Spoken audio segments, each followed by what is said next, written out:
c'est une révolution. L'Assemblée a donc voté il y a quelques jours une loi interdisant les réseaux sociaux aux moins de 15 ans. Anne Pémira, ce sera applicable à partir de septembre 2026. Et on voulait ce matin s'intéresser à la réaction des parents. Alors la réaction elle est très positive. Les parents, donc on a un sondage, ils sont favorables par rapport à cette loi pour 3 cas sur 4, donc 3 parents sur 4. En plus, 83% des parents estiment que ça va finalement permettre de faire baisser la pression sociale que subit aujourd'hui leur enfant d'être connecté en permanence. On a aussi 78% d'entre eux qui pensent que ça va faciliter la mise en place de règles claires à la maison. Donc finalement, pour les parents, une règle commune pour tous. Ce n'est plus eux qui ont ce rôle de méchants qui posent des interdits. Et aussi, ils se sentent moins seuls face aux algorithmes addictifs de ces plateformes qui rendent le quotidien comme ingérable pour les parents. Personne ne vient concrètement aujourd'hui quand ils appellent pour mettre la table ou pour faire les devoirs. Donc, ils sont quand même... Ça, c'est bien concret, ça, au moins. Expérience de vie.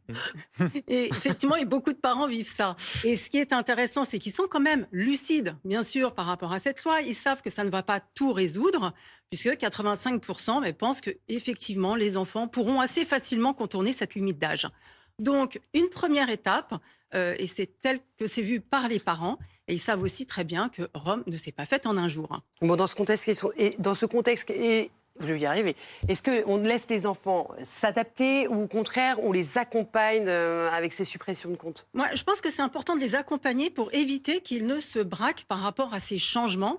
Et notamment, je voudrais faire un zoom sur les enfants de 13-14 ans qui, finalement, ont pu récemment accéder aux réseaux sociaux, mais risquent à partir du mois de septembre, si effectivement la loi est mise en œuvre, ils risquent de ne plus pouvoir accéder à leur compte.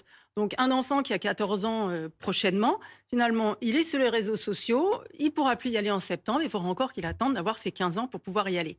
Donc, on les prépare, on les accompagne avec un peu d'empathie pour que ça passe plus facilement. Et pour les plus jeunes, parce que je n'avais parlé dans une précédente chronique, on a aussi beaucoup d'enfants très jeunes qui sont déjà sur les réseaux sociaux.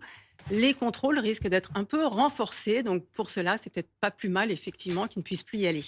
Alors, Anne, on sait que tu es maman de 4 enfants, il y a 2 ados. Ton avis de spécialiste ?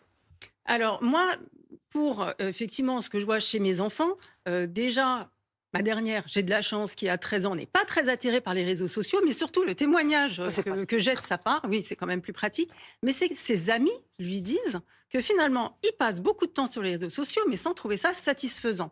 Et donc, je pense que dans ce sens-là, c'est bien aussi pour les enfants qui sont très attirés, mais sans en retirer beaucoup de bénéfices.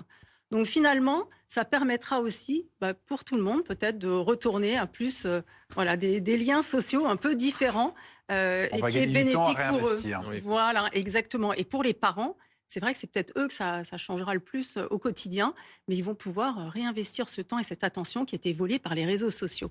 Donc, un pas dans la bonne direction. Et tous les conseils de notre experte parentalité, Anne Pémira, avec son livre « Débranchez vos enfants » aux éditions First.